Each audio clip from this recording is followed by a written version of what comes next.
Hello, my amazing children. This is Grandma Carla. We are back with Hudson Taylor. We are on chapter 13. Were we never to reach China? It was May 25, 1866. The following day, the first official group of missionaries from the China Inland Mission would set sail aboard the Lammermuir, bound for Shanghai. Hudson put his pen down and smiled. He had just completed writing a passenger list to give to Captain Bell the next day. He looked at the list.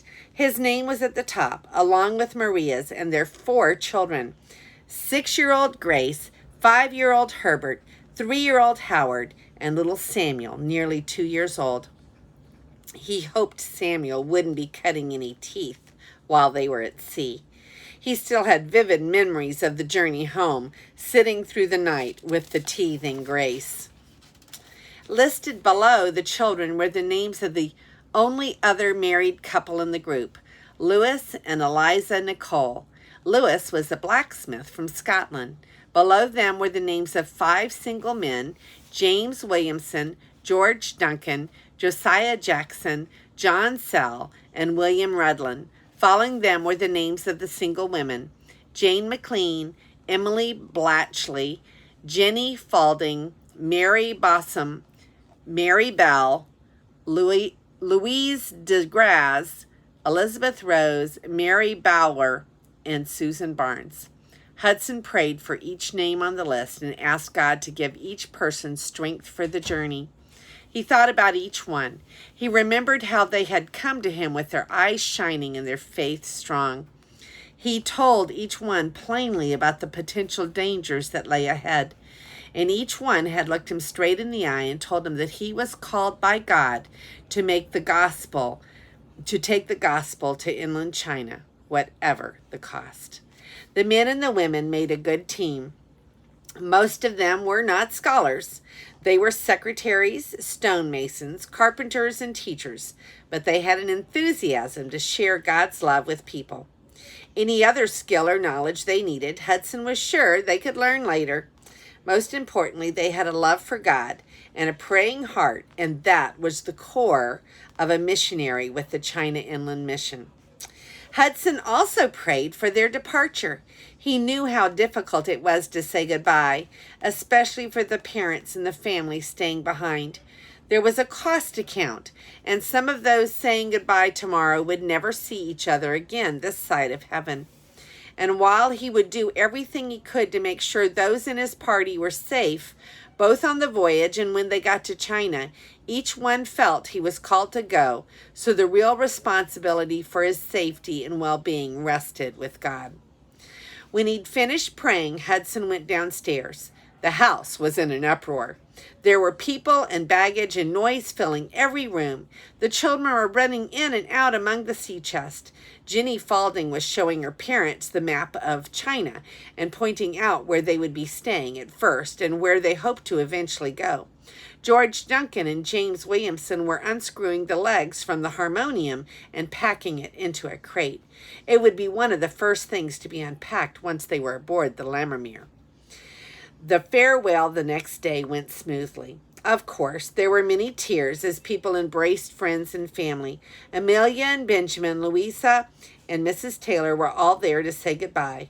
Mr. Berger and his wife also came to wish them well.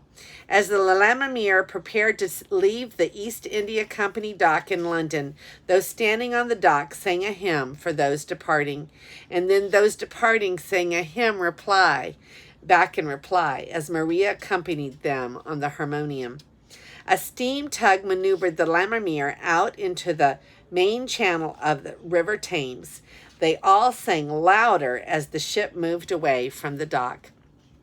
On board, the Lammermuir's 34-man crew was worried. All their passengers were missionaries, and for the next 4 months they would all be stuck together in the middle of the ocean, and probably every day they would have to listen to hymn singing like the kind they had just witnessed. A long voyage always got boring, and a lively group of passengers could help pass the time quickly. But 18 Bible-carrying, hymn-singing missionaries and 4 children were not exactly what they had in mind. Several crew members were complaining to Captain Bell about their passengers before the Lammermuir had even reached Gravesend in the mouth of the Thames River. The captain just smiled as he listened to their grumbling. He, for one, was looking forward to spending time with Hudson and his group.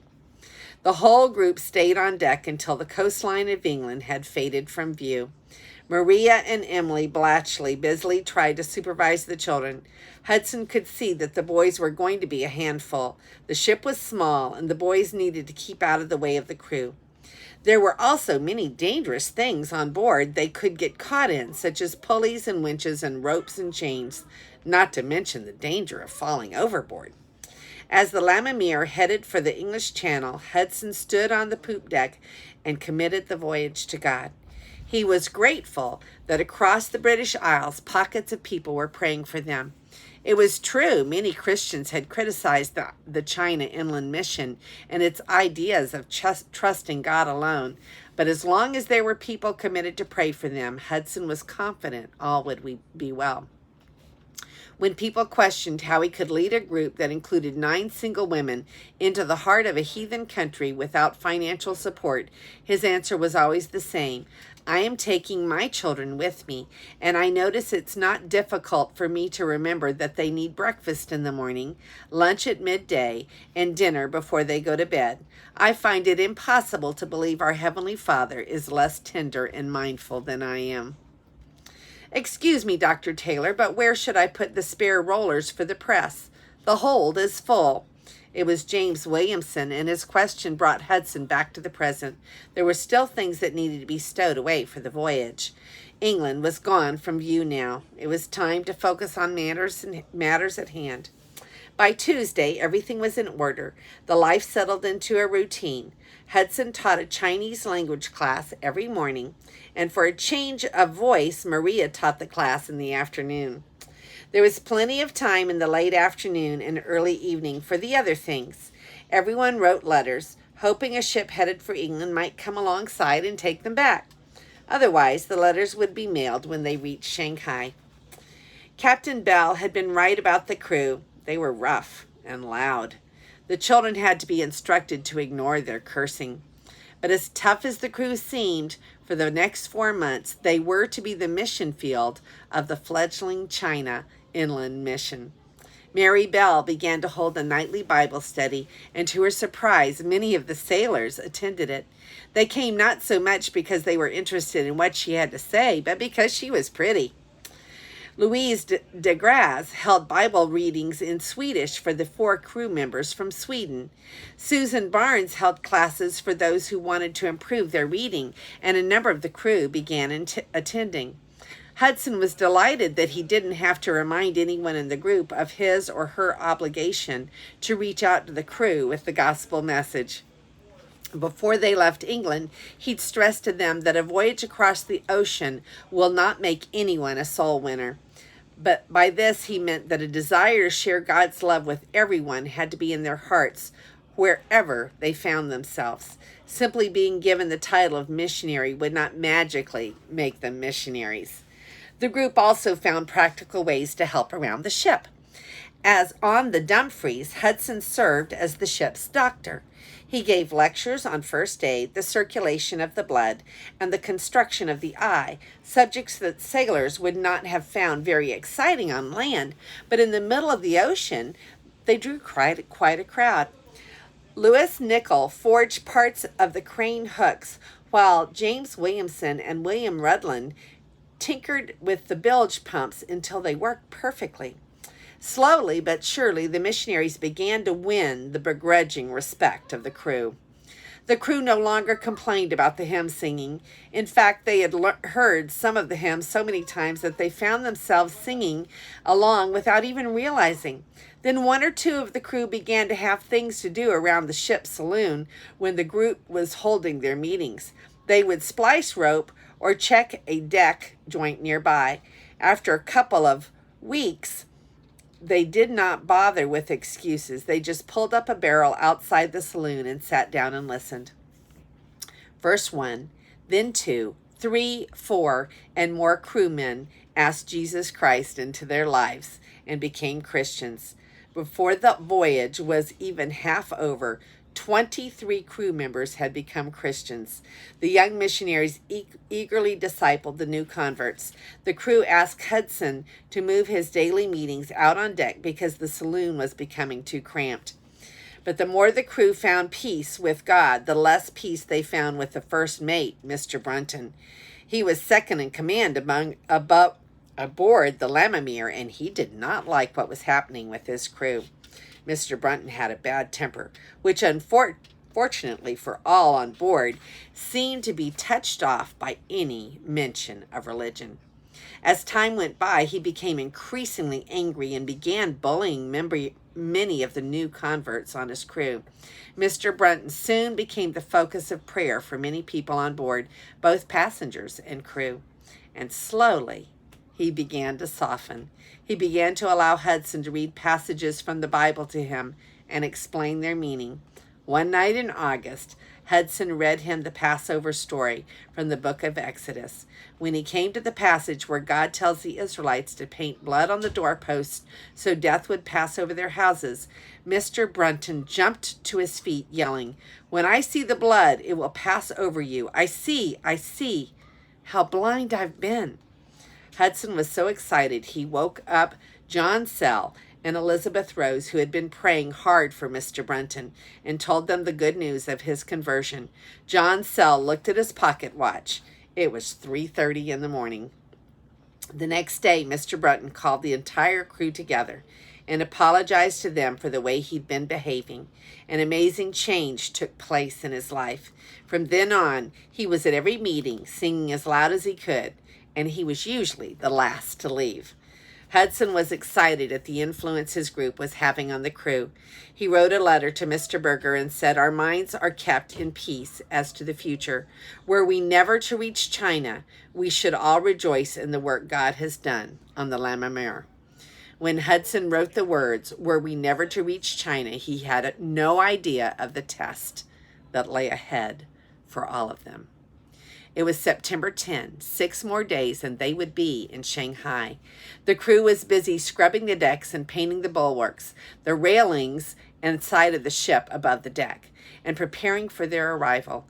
Hudson had rigged up the system so that the missionaries could pull buckets of seawater in through the portholes in their cabins and take a bath in a tin bathtub.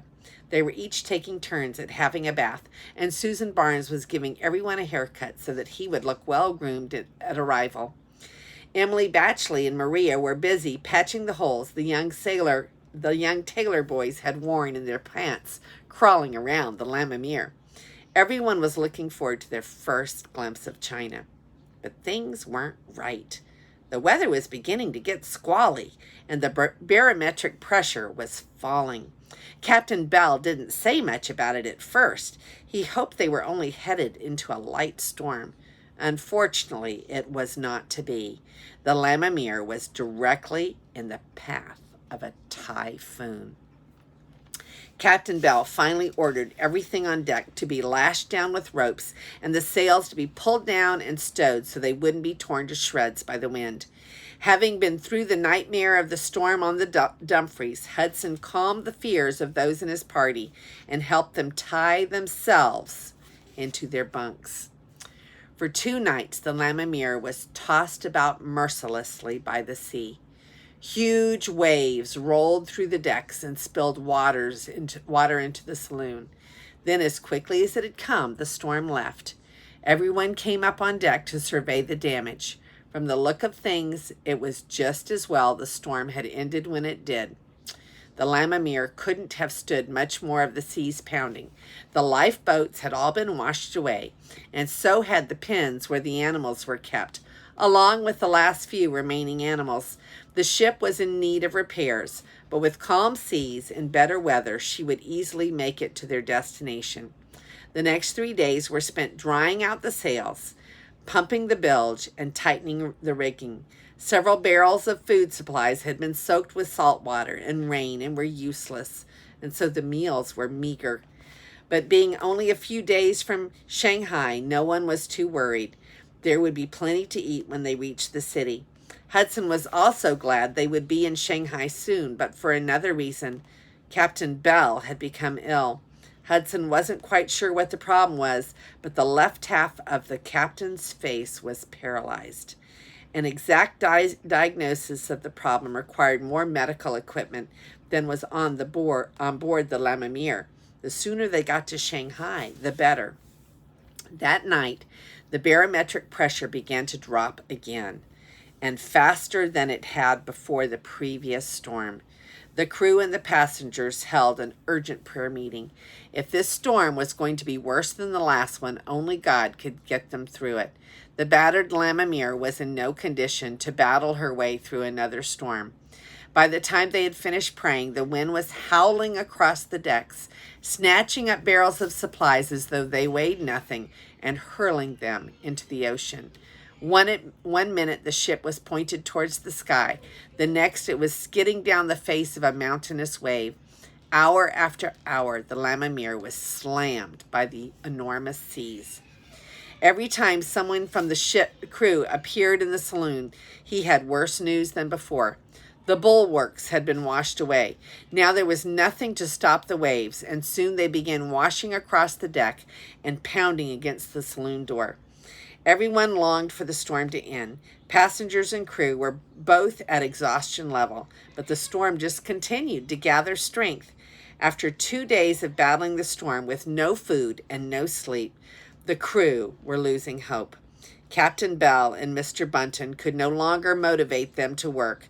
With the bulwarks gone, there was nothing to hold on to or protect them on deck, and any or all of them would be swept overboard in an instant. Even when the jib and fore staysails, the long pieces of wood that supported the bottoms of the sails, broke loose, the crew would not go out on the deck to secure them. The jib and fore staysail swung about dangerously in the wind. At any moment, they could come crashing down, and if they did, they would go right through the ship, and the ship would surely sink. As Captain Bell looked across the deck of his ship, his heart sank. It was the beginning of the end. The Lammermuir would not hold up to the pounding she was taking much longer. The hull seemed to creak louder with each passing hour.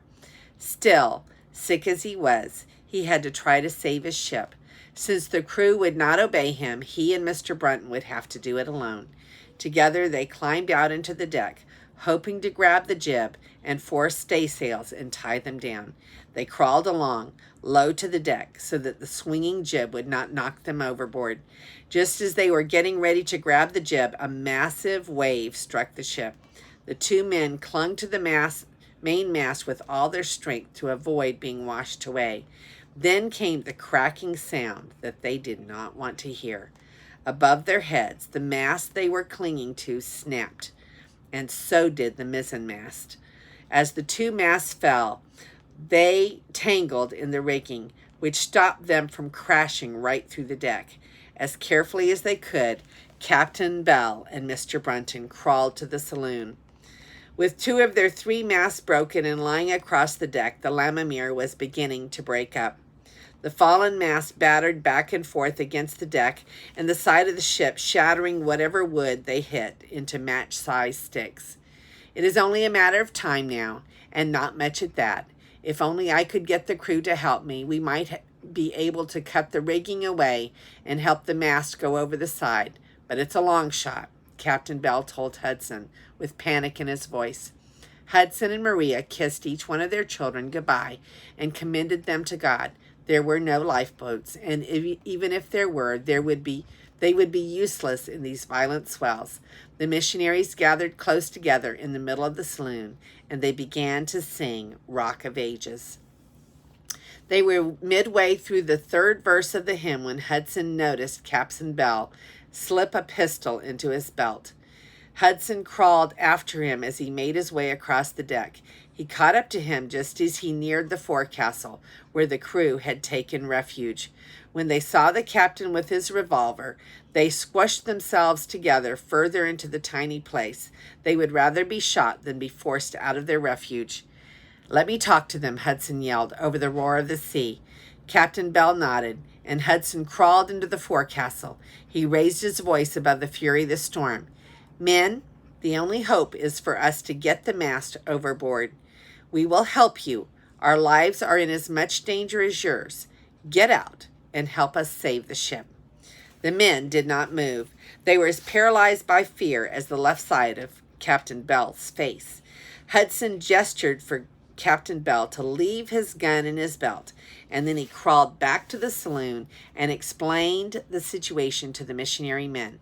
Together they committed themselves to God and one by one crawled out of the saloon, keeping their heads down against the wind. The missionaries fanned out across the deck, holding on to the metal rings embedded in the deck that were used for lashing down cargo. With one hand on a ring, they began to hack away at the rigging. Each man worked alone. First, they freed the mainmast and jettisoned it over the side. Then they moved towards the stern of the ship and set to work on the mizzenmast. Seeing the men of the China Inland Mission risking their lives to save the Lammermuir, members of the crew began to regain their courage. They crawled out from the forecastle and joined in the effort to save the ship. Finally, the mizzenmast fell free and was washed over the side of the ship, and the men made their way back to the saloon. While on deck, they'd been unable to see each other because of the spray and water that deluged the ship. They did not know whether anyone had been washed overboard, and they waited anxiously to see who returned. One by one, the missionary men and the crew made their way into the saloon. Miraculously, not one person had been swept overboard. But the storm was not over yet, and after a quick prayer of thanks, every man and woman aboard took his or her turn manning the bilge pumps. The men and the women pumped all night to keep the water that washed in through the holes in the battered deck from sinking the ship. As morning approached, the winds began to die down. By the time the sun rose, the angry sea that had almost claimed the Lammermuir was calm. 5 days later, broken and maimed, the Lammermuir limped up the Huangpu River into Shanghai. Curious onlookers crowded into junks to see the ship. When they saw how damaged she was, they were amazed she had made it to port. The crew and passengers told the story of how they had come so close to death, only to be saved when everything seemed hopeless. Other sailors shook their heads when they heard no lives had been lost and no one had been badly injured during the storms. Another ship, which had traveled the same course as the Lammermuir, arrived in port the following day. Its shredded flag flew at half-staff. Out of a crew of 22, only 6 had survived the storms. The other 16 crew members either had been washed overboard and buried at sea, or were buried at sea after being killed in horrific accidents during the storm. After the Lammermuir docked, Captain Bell allowed his passengers to stay on board for a few days until they could make arrangements for somewhere to live. They had never been enough hotels in Shanghai, and Hudson knew that none of the other missionaries in the city would have enough room for 18 adults and 4 children to stay in, not to mention space to store their printing presses and hospital equipment. The following day, the members of the China Inland Mission, newly arrived in China, prayed hard that God would provide a solution to their need for accommodation. Against all odds, God had brought them this far unharmed. They knew he would not let them down now. Somewhere there was a place for them to stay, and God would lead them to it. Wow, that was quite a chapter. Next, we will read chapter 14, The Work Begins. This is Grandma Carla, and I love you.